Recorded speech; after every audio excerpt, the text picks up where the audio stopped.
in Golcar is special.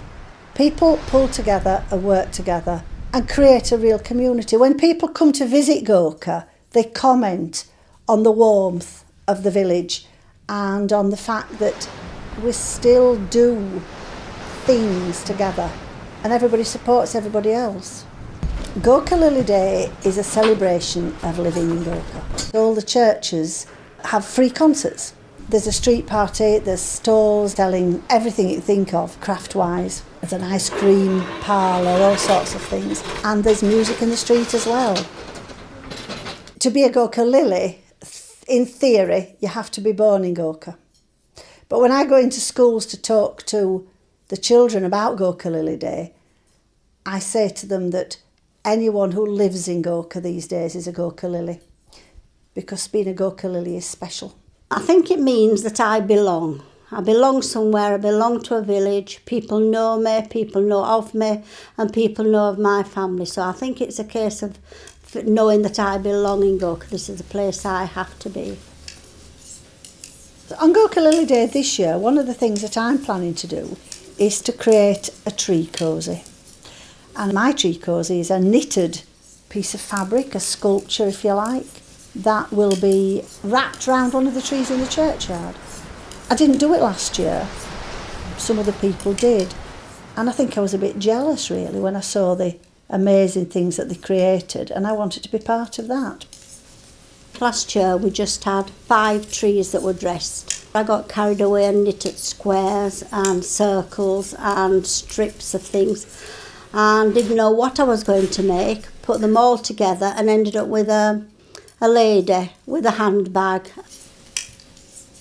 My second tree is going to be a florist's with vases and roses, tulips, daffodils, you name it. I've knitted the flowers and vases for the flowers to go into. Mine is a big piece of knitted fabric, some of it made on a knitting machine, some of it from old jumpers cut up and stitched together, and then I've included my own knitting on top of that.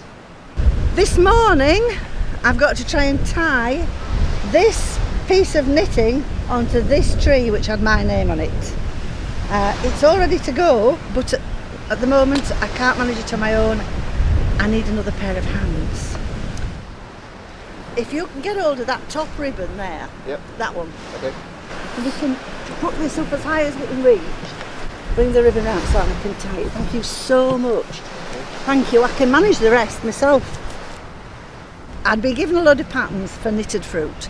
Suddenly into my head popped the word fruit cocktail. And as a bit of a play on words, I added what I hope looks something like a cock's tail. And then somebody said, you need an umbrella because cocktails have umbrellas in. So I got the strips from the children and the staff at Scapegoat Hill, sewn them onto the umbrella.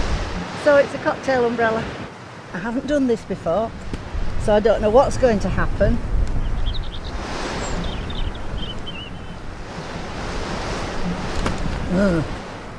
Might be a bit of a struggle.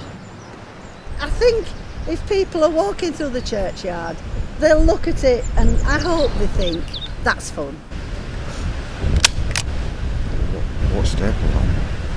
Well then we need to just shove it in a bit further. Can you staple it there? So that's commemorating the 100 years, 100 years since the First World War as well. Can you just pass me this on here, please? That one, then that's done. Right, now the next one. I'm Sarah Evans. I've been going to a couple of schools and doing knitting with children. So I've got a bike that I've put all their knitting on.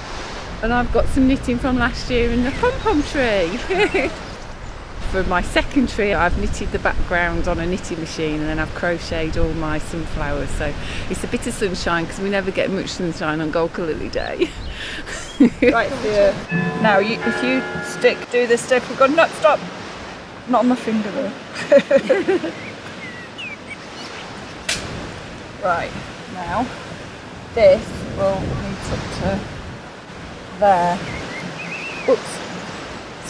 And staple. Jolly good. This piece is called Harlequin because it's all in diamond shapes. But not many people saw it last year. It was not in a prominent position. So this year I thought I'll bring it out again and decorate a different tree. I saw a whole park in Helsinki covered, the trees were all covered in, and it just made me smile, and I thought, this is wonderful, and that's what I would like everyone else to think. This is wonderful.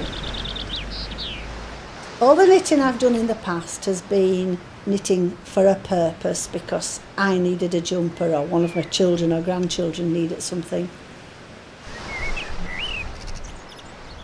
To try and knit something and create something completely out of my imagination was quite challenging, and I think it's done me good.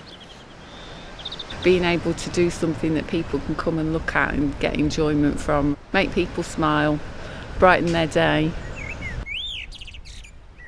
I hope that knitting isn't one of these crafts that's dying out like some of the local crafts are. Seeing this encourages people to have a go at knitting, then it can't be a bad thing. One of the things that's happening is that some of us who can knit are going into schools and teaching the children to knit, so that their little pieces of knitting are included in the tree cosies.